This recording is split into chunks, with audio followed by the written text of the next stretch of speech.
आपके पूर्वजों की नाव धर्म का ठेका लेने वालों ने डुबो दी। क्योंकि अब हमसे पूछोगे तो हम तो राधे ही राधे चिल्लाते हैं। हम कोई चमत्कारी नहीं है, ना हम कोई साधु है, ना हम कोई संत है। ये जो है जितने भी संत हैं अब इनको सोचना पड़ेगा, विवश कर दूंगा, ऑनलाइन रखूंगा, इन जब तक ये हानि भर लेंगे। नमस्कार दोस्तों, आज हम अपने प्रोग्राम में एक बहुत ही बड़ा मुद्दा लेकर आए हैं जो आप और आपकी गुजरी हुई हजारों पीढ़ियों से वास्ता रखता है। जी हाँ, हमारा मुद्दा है धर्म और धर्म गुरुओं की कथा कहानियों का। हमारे पूर्वज धर्म की नाव पर बैठकर भवसागर से पार होने की उम्मीद लेकर नाव पर बैठे रहे और भरोसा उन धर्म की नाव चलाने वाले नाविक धर्म गुरुओं से करते रहे कि ये हमें भवसागर से पार कर देंगे। और ये उम्मीद हजारों सालों से चली आ रही है। इसमें सबसे बड़ी अचंभे की बात यह है कि कोई भी ये बताने वाला नहीं था कि ये नाव भवसागर से पार गई या भवसागर में डूब गई। लेकिन अब सब पता लग गया कि आपके पूर्वजों की नाव धर्म का ठेका लेने वालों ने डुबो दी या पार कर दी। तो बने रहिए हमारे साथ और जानिए, परखिए, पहचानिए कौन है डुबोने वाला और कौन है पार लंघाने वाला।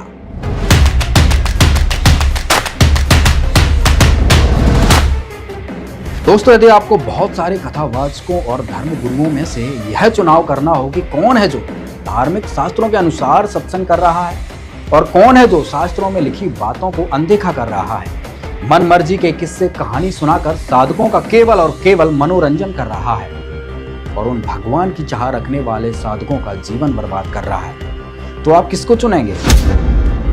आपने सोच लिया होगा। बस यही चुनाव आपने इस पूरी वीडियो देखने के बाद करना है। आज हम इन कथावाचकों के बारे में बात करेंगे जिनके आज लाखों चाहने वाले हैं, लेकिन क्या हुआ है, शास्त्रों के अनुसार भक्ति बता रहे हैं? क्या उनके द्वारा बताई हुई कथा कहानी या उनके द्वारा बताए हुए मंत्र वेदों और शास्त्रों से मिलते हैं? क्योंकि कौन सही और कौन गलत, इसका फैसला किसी के बताए ज्ञान को कहने मात्र से नहीं होता है। यह तो तभी होगा जब उनके द्वारा बताई गई बातें हमारे वेद और गीता में सिद्ध होंगी। तो आइए देखते हैं ये वीडियो। शंकर भगवान के भक्त अगर नाम जप करना हो तो किस नाम का जप कर सकते हैं? गुरु से पूछो, जो इस मार्ग का गुरु हो उससे पूछो। क्योंकि अब हमसे पूछोगे तो हम तो राधे ही राधे चिल्लाते हैं। हमारे पास तो मेरी संपूर्ण सनातन धर्मावलंबियों से प्रार्थना है कि वे निरंतर राम नाम का आश्रय लें। सब जानते हैं पूर्णांक में 72 पंक्तियों में 9 दोहे में गोस्वामी जी ने राम नाम की महिमा और राम नाम की वंदना की। महामंत्र है राम नाम, और आप डावाडोल हो कि किस नाम ले किस नाम ले, तो व्यासपीठ कहेगी सीधा सरल छोटा राम नाम लो, महामंत्र है। हरे राम रामा रामा हरे हरे, हरे कृष्णा कृष्णा कृष्णा हरे। सिर्फ इसी नाम जप से भगवान मिल जाएंगे। और तुम्हें क्या लगता है ये भगवान का नाम है? इससे बड़ा तो कोई श्लोक नहीं है, कोई स्तोत्र नहीं है, कोई वेद उपनिषद नहीं है इस नाम से बड़ा। और इसीलिए आपसे बार बार कह रहा हूं, ओम नमः शिवाय इस मंत्र का जाप खुद करो और अपने बच्चों से करवाओ। जाओ, जितने यहाँ विराजमान हैं, हम और आप शक्तियों को नहीं देख पा रहे, पर ये शक्तियां आपको देख पा रही हैं। जाओ, सबकी अलाय बलाय बालाजी के चरणों में बंध जावे। लेकिन रोज हनुमान चालीसा का पाठ कौन कौन पढ़ेगा? ओम बागेश्वराय नमः मंत्र का जाप। जाओ, आज से तुम्हारे घर पर बागेश्वर बालाजी की सेना पहुंच जावे। और कोई जो भी सुन लो, हम कोई चमत्कारी नहीं है, ना हम कोई साधु है, ना हम कोई संत है, हम एकदम उपद्री आदमी हैं। तो दोस्तों, देखा आपने वीडियो?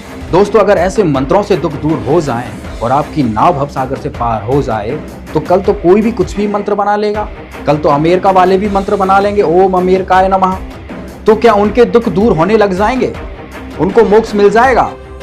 नहीं होंगे। क्योंकि यह बिल्कुल ही शास्त्र विरुद्ध साधना है। खुद के बनाए हुए मंत्र हैं जो किसी को लाभ नहीं दे सकते। यदि आपको लाभ चाहिए, यदि आप सही भक्ति करना चाहते हैं, तो देखिए जगत गुरु तत्वदर्शी संत रामपाल जी महाराज द्वारा वेद और गीता से प्रमाणित ज्ञान। तो परमेश्वर ने कहा कि जो बिचली पीढ़ी आवेगी उसके अंदर ये काल के दूत बहुत पनपेंगे।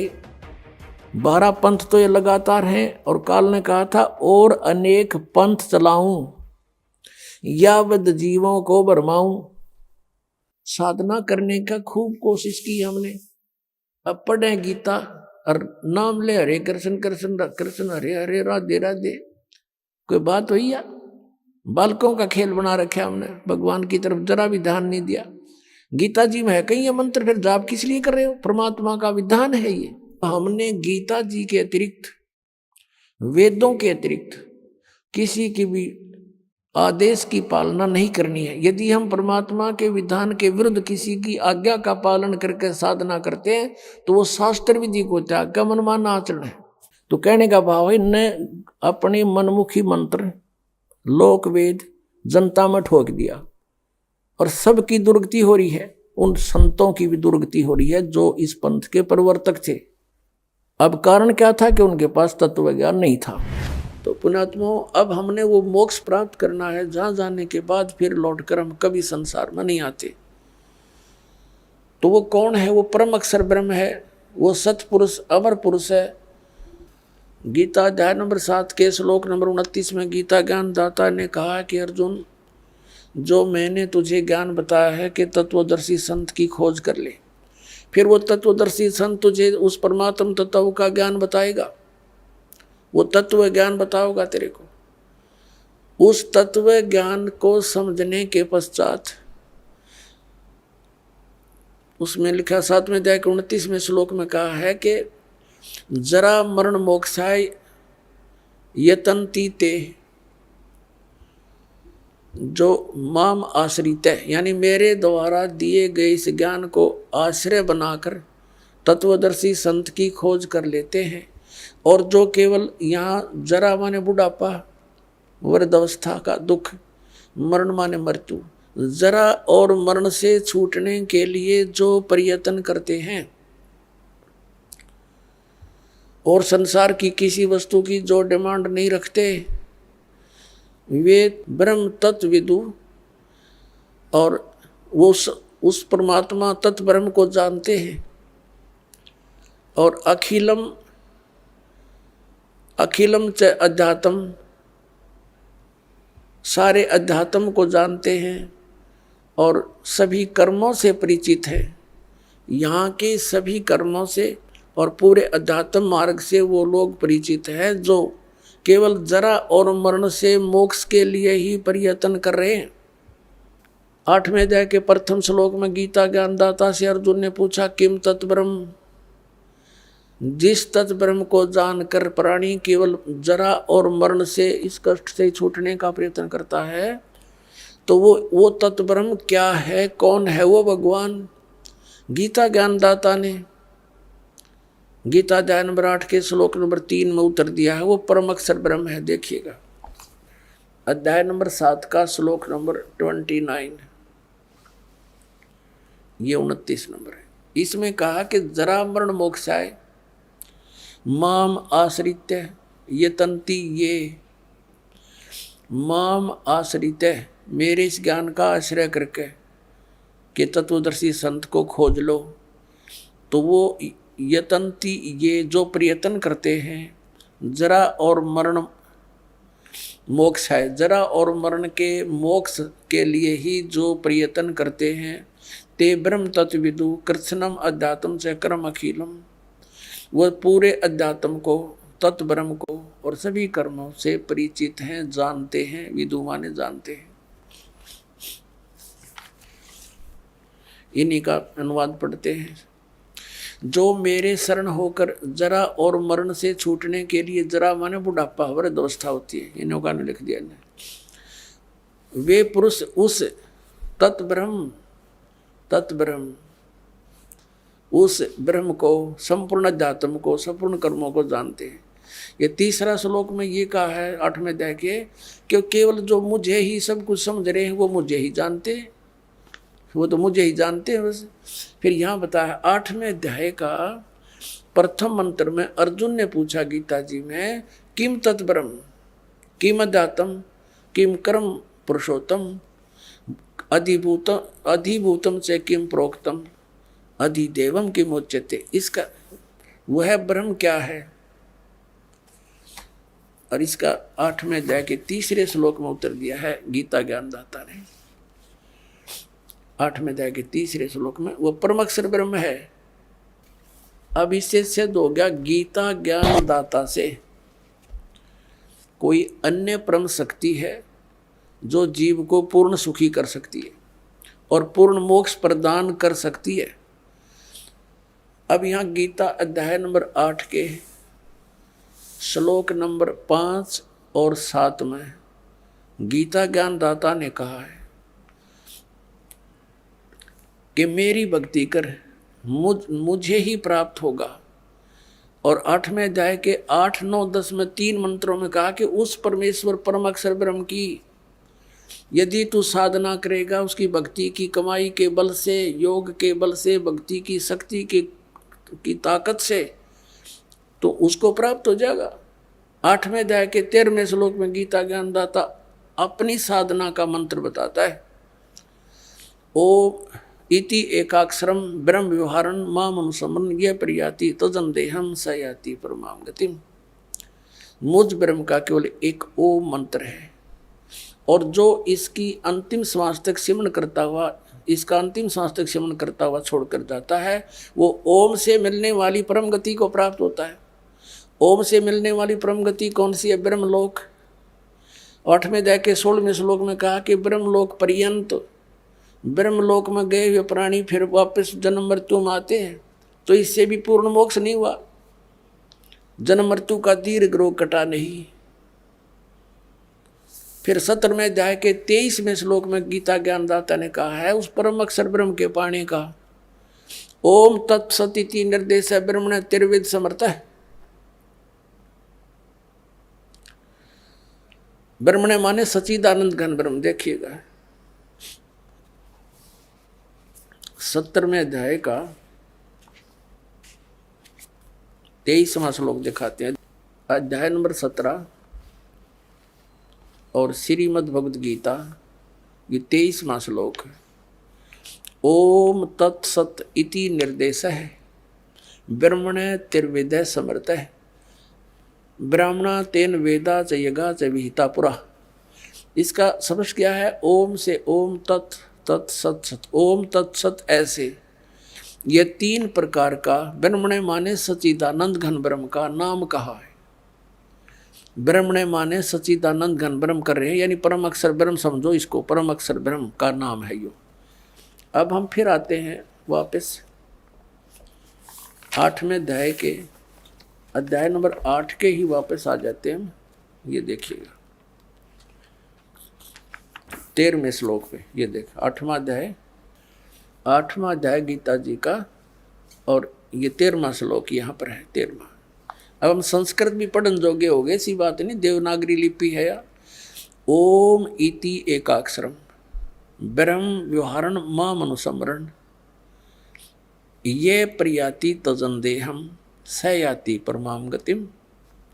अब ये गीता ज्ञानदाता कहता है कि माम ब्रह्म, मुझ ब्रह्म का, ओम इति, ओम यह एकाक्षरम, एक अक्षर है, नथिंग एल्स, व्यवहारण अनुसमरण यानी उच्चारण करके सिमरण करता हुआ, यह याति तजन दे प्रियाति तजन दे, हम जो शरीर छोड़कर जाता है इसका सांस सुमरण करता हुआ, यह याति परमाम गतिम, वह परम गति को प्राप्त होता है।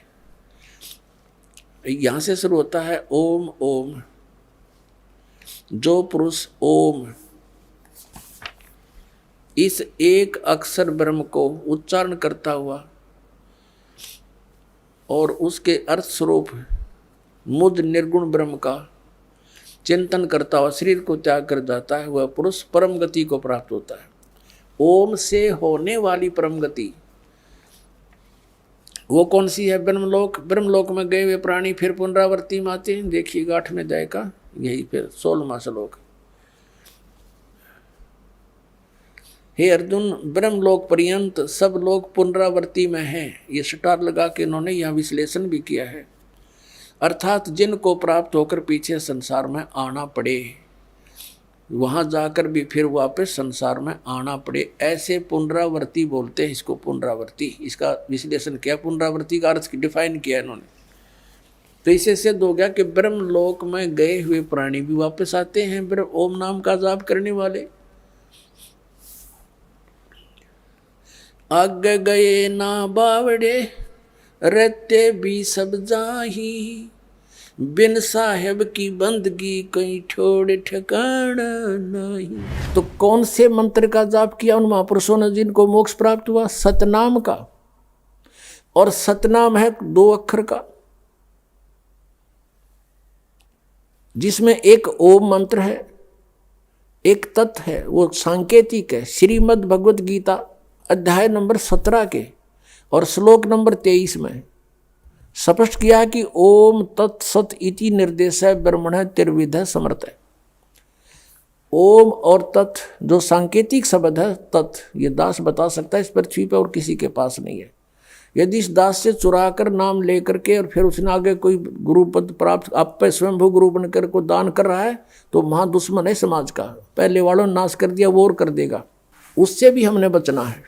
ऐसे कोई पाखंडी कहीं मिल जावे उससे भी बचाना है। जनता को समझाना है कि नकली है, इसको कोई अधिकार नहीं है। ठीक है, मानने उसका भला, ना तो भाई उनकी मर्जी, नहीं मानने तो कहीं भी जाओ, वो उनकी सजा मिलेगी फिर भगवान के दरबार में। तो सतनाम 2 अक्षर का है, एक ओम और एक तत्।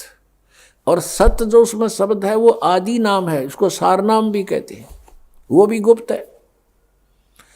तो गीता अध्याय नंबर 8 के श्लोक नंबर 13 में गीता ज्ञानदाता कहता मेरा एक ओम मंत्र है, बस, नथिंग एल्स।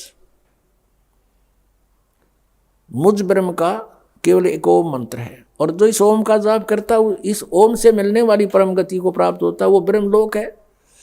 ओम का साधक ब्रह्मलोक में प्राप्त हो जाता है और वहां से भी पुनर्वृत्ति में आता है, जन्म मृत्यु होती है। और तत् ये सांकेतिक है। 3 पुरुष हैं गीता जी अध्याय नंबर 15 के श्लोक नंबर 1 से लेकर 4 में और 16 और 17 में कंसेप्ट क्लियर कर रखा। संसार रूपी वृक्ष की संकेत दिया है, लेकिन कबीर परमेश्वर जी ने, क्योंकि तत्वदर्शी संत रूप में आए थे मालिक, उन्होंने उसका विस्तृत जानकारी दी है। और गीता जी अध्याय नंबर 15 के श्लोक नंबर 1 में यही कहा है कि जो संसार रूपी वृक्ष के सभी विभागों को जानता है, स वेदवित, पत्तों सहित जानता है जड़ से लेकर, वो तत्वदर्शी संत है। वो स्वयं परमेश्वर ही आते हैं। वो चौथे अध्याय के 32वें श्लोक में वो भी स्पष्ट किया है कि ब्रह्म ने मुखे सच्चिदानंद घन ब्रह्म के द्वारा अपने मुख से बोली हुई वाणी में यज्ञों यानी धार्मिक अनुष्ठानों की जानकारी विस्तार से कही गई है।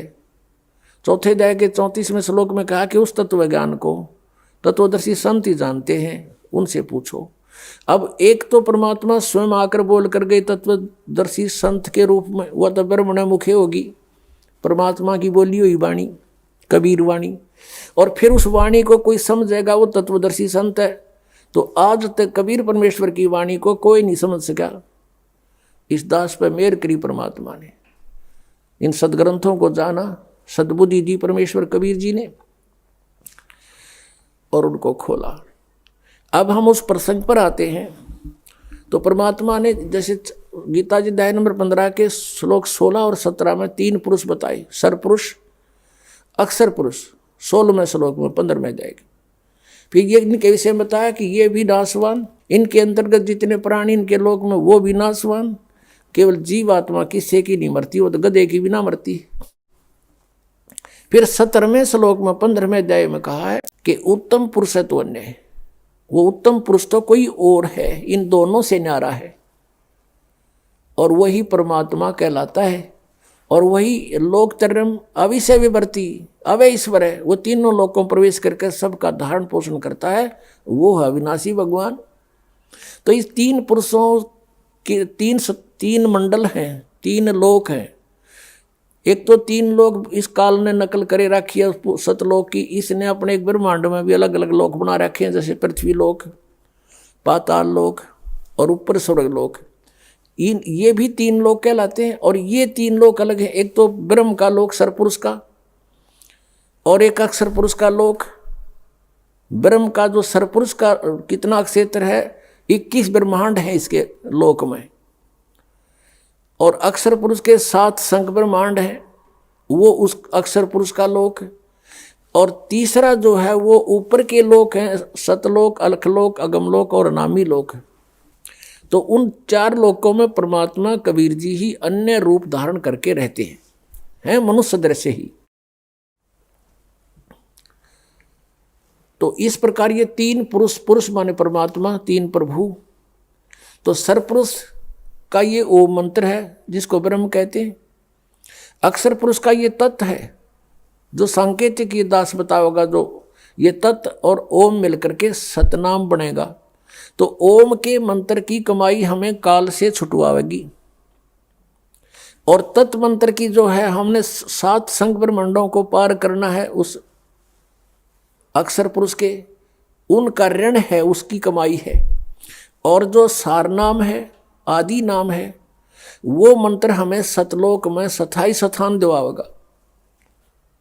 तो इस प्रकार परमात्मा पावेगा।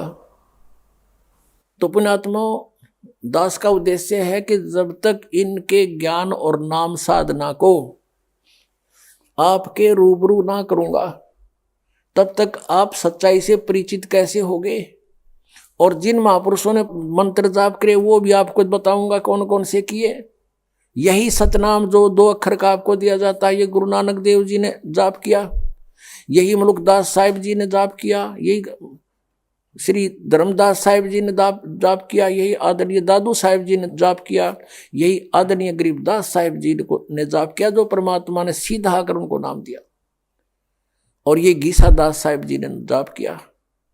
ये 2 मंत्र का सतनाम है, जिसमें एक ओम है, एक तत् आपको पता है जिसने सतनाम प्राप्त है। तो ये मंत्र है मोक्ष के। आदि नाम वो सार नाम है। इन 3 मंत्रों से जाप का आपका मोक्ष होगा। लेकिन इनमें ग्रुप बना दिया, 2 अक्षर का 2 सतनाम हो गया, ओम और एक तत् मिला के। तत् अलग से है वो मंत्र, और सत भी अलग कोड वर्ड है, ये सांकेतिक शब्द है तत् सत। इनमें ओरिजिनल मंत्र कुछ और हैं जो दास बता सकता है।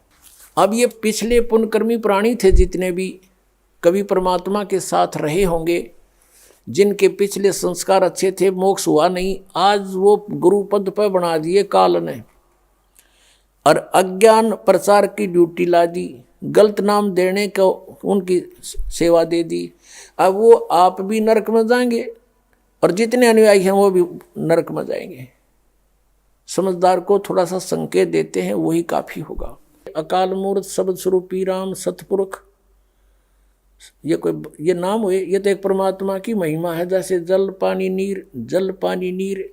अब वो जल प्राप्त कैसे हो, वो विधि न्यारी है। हैंडपंप लगाना होगा तो वो जल पानी नीर जब मिलेगा, जल पानी नीर कहते रहो, नहीं मिलेगा। उसके लिए हैंडपंप के लिए जो प्रोसेस है, जो इंस्ट्रूमेंट चाहिए, वो सारे प्रयोग करने पड़ेंगे, औजार, तब वो मिलेगा। ऐसे ये सतनाम के जो मंत्र है, इसका श्वास उश्वास से सेवन करना होता है, 2 अक्षर का है ये। और ये जैसे बोकी मारते हैं जमीन में पानी निकालने के लिए, हैंडपंप लगाने के लिए, तो ये बोकी लगानी पड़ेगी सतनाम के मंत्र की, श्वास उश्वास की। एक मंत्र अंदर लेना है, दूसरा बाहर छोड़ना है। अब जैसे बोकी मारते हैं, जमीन से मिट्टी खोदी, वो बोकी से पाइप से एक यंत्र होता है पाइप जैसा, उसे मिट्टी बाहर डालते रहेंगे, सुराख बनता रहेगा और पाइप को नीचे डालते रहेंगे, वो पानी तक पहुंच जाएगी। ये काम है सतनाम का, यानी बोकी और पाइप का। जल तक पहुंच गई पाइप, लेकिन जल मिला कैसे, वो फिर हैंडपंप लगाना पड़ता है, उसको भी हिलाना पड़ता है, उसकी भी क्रिया है।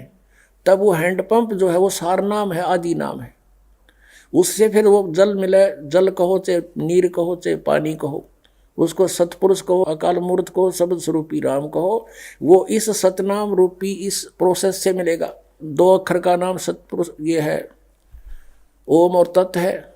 ओम तत् सत तीन पुरुष है, सरपुरुष, अक्षर पुरुष और परम अक्षर पुरुष। परम अक्षर पुरुष सतपुरुष है, पूर्ण परमात्मा है। तो ओम और तत् ये दो मंत्र मिलके तो सरपुरुष और अक्षर पुरुष की साधना है। और तीसरा मंत्र परमात्मा का सार नाम है जो सतलोक में स्थायी स्थान देगा, जिससे हैंडपंप समझो सार नाम। तो इसी प्रकार ये तीनों नाम जाप के हैं। आदि नाम भी जाप करने का है और सतनाम के 2 अक्षर का भी नाम जाप करने का। सन 1971 में इन्होंने एक भविष्यवाणी की है। किसने? श्री तुलसीदास साहेब मथुरा वाले जय गुरुदेव पंथ के प्रवर्तक ने। वो आपको उन्हीं की पुस्तक से पढ़कर सुनाते हैं। फिर आप बुद्धिमान हो, देखना वो किसके ऊपर खरी उतर रही है। एक पुस्तक है जय गुरुदेव की अमरवाणी भाग 2। जय गुरुदेव की अमरवाणी भाग 2। और ये कहाँ से छपी है?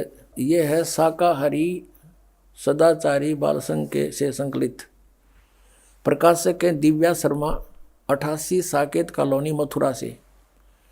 मुद्रक है अर्जेंट प्रिंटर्स, पुराना बस स्टैंड मथुरा से। और ये है वो महात्मा, महान आत्मा। अब इनके ये हाथ भी गले पड़े हैं इस अतिथि में, आगे काफ़ी एज्ड हो गए अब ये।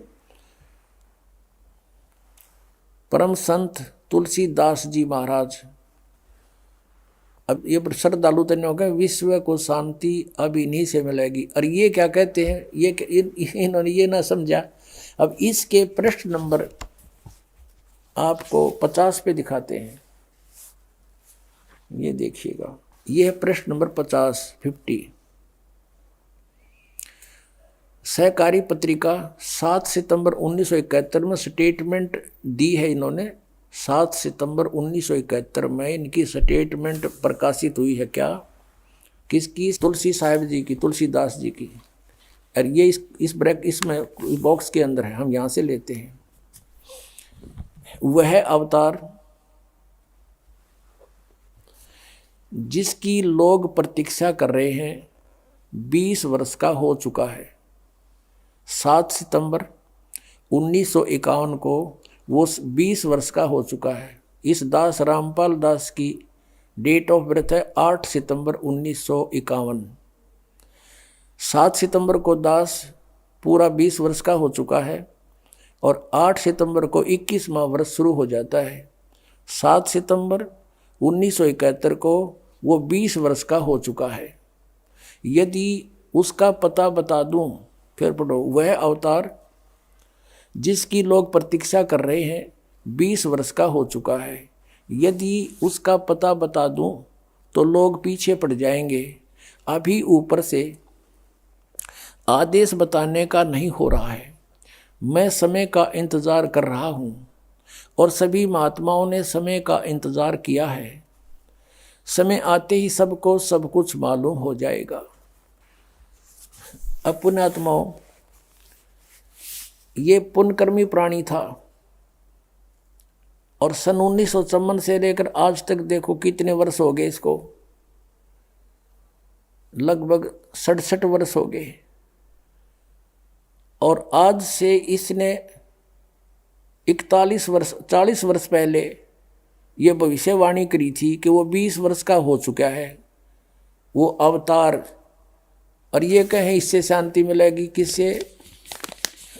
यो श्री तुलसीदास जी से। और ये कहता है और संत है कोई, वो अवतार है, वो प्रगट हो चुका है और उसके 20 वर्ष की आयु वाली है। अब 59 पृष्ठ पर इसी के इस पत्रिका के 59 पृष्ठ पर दिखाते हैं आपको। 59 पर इन्होंने क्या भविष्यवाणी की है ये देखिएगा। ये वही जय गुरुदेव की अमरवाणी है और इसकी हम 59 पृष्ठ पर पढ़ेंगे। 59 यहाँ से शुरू करते हैं। परिवर्तन का कारण भारतवर्ष बनेगा। भारतवर्ष में को विश्व में परिवर्तन का कारण अब बनना होगा।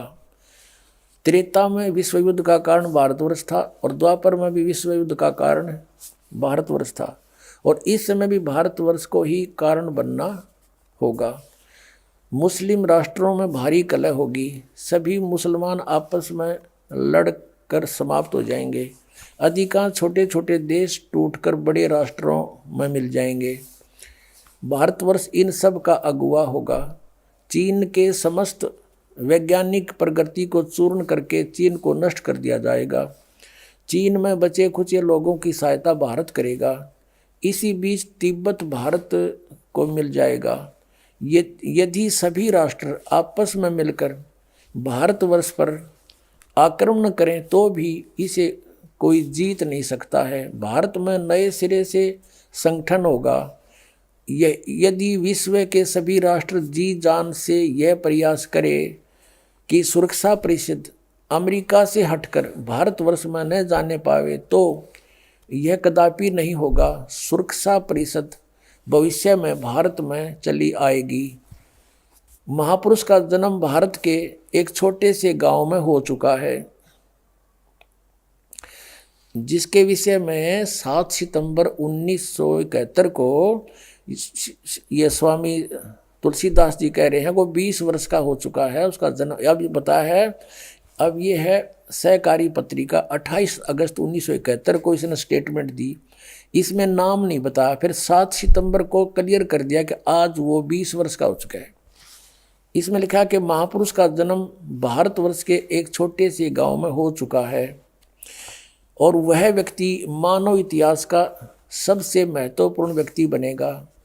उसे जनता का इतना बड़ा समर्थन प्राप्त होगा कि आज तक किसी को नहीं मिला है। वह महापुरुष नए सिरे से विधान बनाएगा और वह विश्व के संपूर्ण देशों पर लागू होगा। उसका एक झंडा होगा और एक भाषा होगी।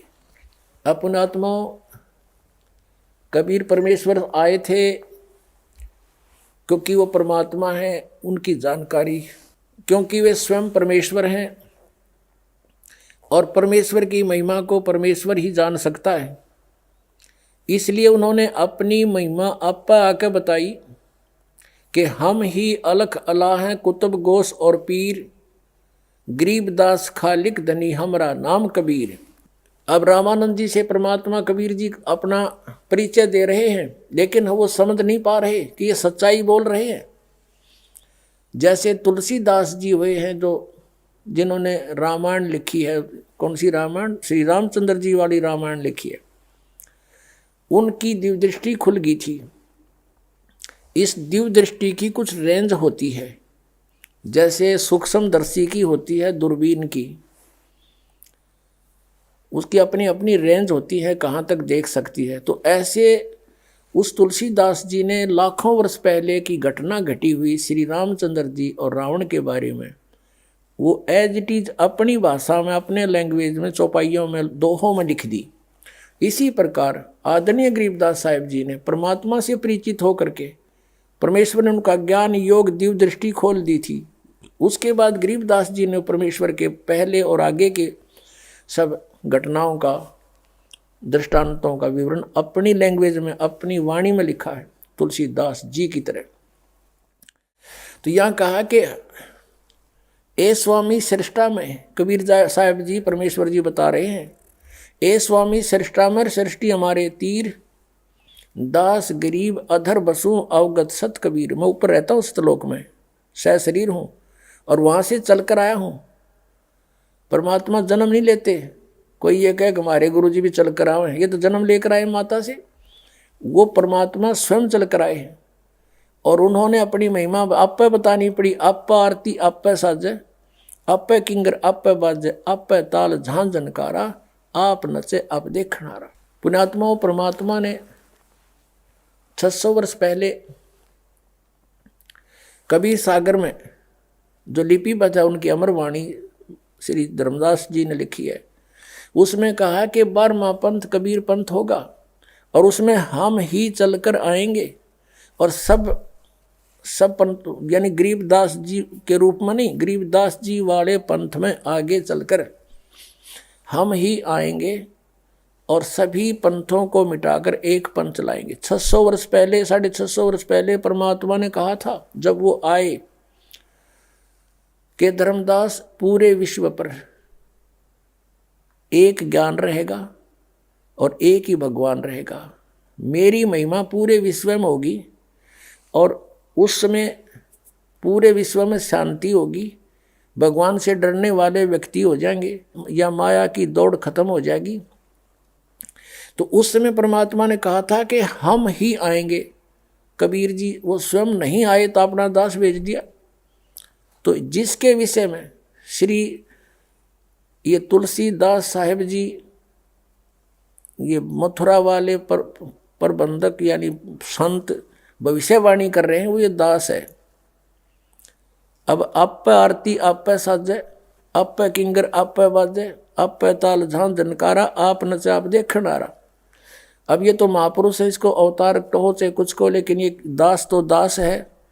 आपको भौंक के बोल रहा है, दास परमेश्वर का कुत्ता है। आप धनियों को जगा रहा है कि आपको बहुत हानि करेगा ये काल। ये संत भी भ्रमित हैं, ये पंथ भी भ्रमित है, इनका ज्ञान भी भ्रमित है, इनका नाम भी भ्रमित है। ये काल के जाल में दास की प्रार्थना है, ये संत भी समझे, ये अपना कल्याण करवावें। बोलो सतगुरुदेव सत साहिब। तो दोस्तों अब आपने देखा संत रामपाल जी महाराज जी द्वारा बताए गए इन प्रमाणों से सिद्ध होता है कि गीता जी में ऐसे किसी मनमुखी मंत्र का जिक्र नहीं है जो ये कथावाचक जाप करने को देते हैं। इससे सिद्ध होता है कि सभी कथावाचक शास्त्र विरुद्ध भक्ति करवा रहे हैं। और वहीं संत रामपाल जी महाराज प्रमाण दिखाकर सही भक्ति का रास्ता बता रहे हैं। तो दोस्तों अब आप खुद समझ गए होंगे कि जिन मंत्रों का जाप हजारों सालों से हमारे पूर्वज करते आ रहे हैं, जिनका प्रमाण गीता और वेदों में तो है ही नहीं, तो फिर उनकी मुक्ति कैसे हुई?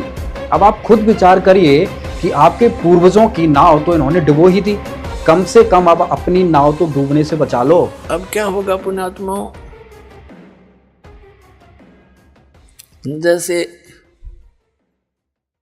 क्या बताया है कि शरण पड़े को गुरु संभाले, जान के बालक भोला रे, कहे कबीर तुम चरण चित राखो, ज्यों सुई में डोरा रे। ऐसा भेद संबंध बनाओ अपने गुरुदेव के प्रति, वो नकलियों के प्रति नहीं। नकली तो काल के दूत है, उन्हें तुरंत त्याग दो। कई भक्त चिंतित हो जाते हैं कि कहीं हम उन गुरुओं को छोड़ दें और कहीं हम हमारे ऊपर आपत्तियां ना आ जाए। आपत्ति तो उनका शरण में आओगी तुमने, उन्हें छोड़ दें तो जान बचेगी तुम्हारी। कबीर साहब गरीबदास जी कहते हैं झूठे गुरु का लीतर लावे और गरते काट घसीटे, इनके पीटे पाप नहीं है, इन निश्चय पीटे। पीछे घटिया ये गुरु है, ये अनमोल जी उनका नाश करने लग रहा अपना भी आप श्रद्धालुओं को मिसगाइड करे। तो कबीर साहब कहते हैं झूठे गुरु के पक्ष को और तजत न लावे वार, और द्वार न पावे शब्द का वो भटके वार ही वार। फिर कहते हैं जब लग गुरु मिले नहीं साचा, तब गुरु करो, तब तक गुरु करो 10 पाँचा। जब तक सच्चा गुरु नहीं मिले तो कितने गुरु बदलने पड़े, उसमें पाप नहीं लाभ होगा। कहते गुरु की कबीर डूबे थे हम उबरे, गुरु की ज्ञान चमक, और बेड़ा देखा जर्जरा उतर चले फड़क। जैसे नौका टूटी ही और मझदार में जा रही हो, नीचे से पानी भरने लग रहा हो और साथ में कोई दूसरी ले जाकर खड़ी कर दे बिल्कुल ओके, और उसने कहा या डूबेगी भाई, देखिए पानी भरने लग रहा है इसमें, और आ जाओ इसमें। विकल्प कूद जाएंगे वो 1 सेकंड में। जो विकल्प नहीं हो तो डूबेंगे। जब विकल्प खड़ा कर दिया कि या ठीक सर इसमें आ जाओ, और फिर भी ना दे, फिर तो वो भांग पिए बैठे हैं। घटनों पानी में भी बड़े हैं फिर भी नौके ओके है। तो जो दास प्रमाण दिखा रहा है और ये नौका साथ में खड़ी कर दी कि ये है ओके इसमें आ जाओ, और यह सारी डूबेगी तुम्हारी, और अब भी उनको नहीं छोड़ रहे, उन्हें तो फिर नशा गणा हो रहा है। उनका क्या करें फिर हम? कबीर साहब कहते हैं कि ये चातुर पुरानी चोर हैं। इतना ज्ञान दास ने बता दिया और उनकी दाख, उनने तो कुछ ध्यान देना चाहिए। जो संत गुरु पद पर बैठे हैं, तुम क्या करने जा रहे हो? तुम्हारा ज्ञान फेल कर दिया, और फिर भी बोले आत्मा नहीं कहते भाई चलो वह भी आ जा, उन्होंने भी कह दे भाई बिल्कुल ठीक है, नहीं तो गलत बताओ मेरे ज्ञान को। मैं बार बार कह रहा हूँ ये गलत बताओ, गलत कह रहा हूँ, और गलत नहीं कह रहा तो स्वीकार करो। इन छोड़ दो परमात्मा के बच्चों ने, क्यों दुश्मन बने बैठे हो तुम?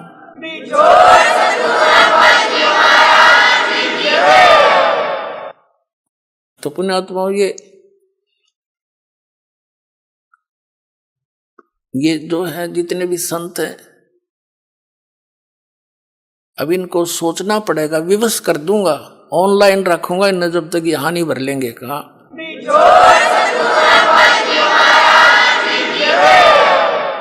और क्योंकि ये बोले सरदार कबीर साहब कहते हैं चातुर प्राणी चोर हैं, जैसे मधु परमहंस हरिये न्यू कह बोला हमने आध्यात्मिक ज्ञान चर्चा ना करी। इससे सिद्ध है कि ये परमार्थी नहीं है। अगर ये संत होते तो रूपदास जी की तरह कह देते धर्मदास को कि बेटा जा अपना कल्याण करा ले, मेरे तो समझ में आती नहीं, और तुझे गुरु मिल गया है तो जा कल्याण करवा ले। तो उसने छोड़ दिया तो बोली आत्मा आ गया और कबीर साहब के चरणों में गिर गया। फिर तो पूछो मत, फिर तो सारी ये बात समझ में आ गई है, भगवान मेरा तो नाश हो जाता, मैं तो डूब गया था। बताइए जीव कहाँ जाएंगे जो आपके शरण में नहीं आते। परमात्मा ने कहा था तू ज्यादा चिंता मत कर, या बीचली पीढ़ी का समय आओगा ना जो 5500 वर्ष बीत जाएगा कलयुग, तब देखूंगा मैंने सारा ने, और तू भक्ति कर, तेरे वंश भी तभी पार होंगे जब मैं दोबारा आऊंगा। अब परमात्मा ने आए तो दास भेज दिया पुण्यात्मा, 100 की 100 साची मान लेना। ये सब प्रमाण बताने लग रहे।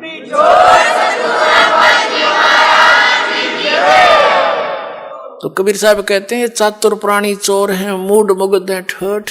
इतने प्रमाण देख के भी जो मूर्खा के चिपके रहेंगे नकलियां के, कहते वो तो मूड मुग्ध हैं ठोठ, वो तो कति ओलंड हैं देसी भाषाओं का बौड़ी बूझ है। इतने प्रमाण देख के और फिर उनके बैठे उन सतगुरु मान रहे हैं, और फिर परमात्मा कहें जय वो फिर भी नहीं आते ना, हमने उनकी जरूरत भी नहीं है। चातुर प्राणी चोर हैं ये, मूड मुग्ध हैं ठोठ, और संतों के नहीं काम के उनको दो गलजोट, वो तो और दृढ़ कर दो उनको, मरे रहो वहीं पर। इतना ज्ञान समझ के भी ना मानते। तो पुण्यात्मा प्रसंग चल रहा था कि कर लो गुरु वकील मुकदमा भारी है। बहुत सबसे खतरनाक केस यू है आपका इस सृष्टि में कोई है तो आप काल की जेल में बंद हैं, और ये सिर्फ काल की खुली जेल है। आप ही से बच्चे पैदा करवा कर आपको एक और बंधन में बांध रहा है, और अपना करो धंधा रखाओ हैं और मर जाओ, फिर गधे बन जाओ। दूसरी जेल, वो कठिन जेल में भेज दिया। तो कहने का भाव ये है कि अब आपको ये दास वकील मिल गया इस पृथ्वी पर, दूसरा वकील इस वकालत करनिया नहीं है इस काल के साथ में।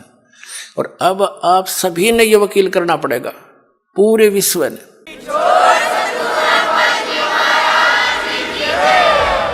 इस पूरी पृथ्वी पर जगत गुरु तत्वदर्शी संत रामपाल जी महाराज जी के ही पास पूर्ण आध्यात्मिक ज्ञान है। आप संत रामपाल जी महाराज के मंगल प्रवचन प्रतिदिन सुने और आध्यात्मिक ज्ञान की गुत्थी को सुलझाएं।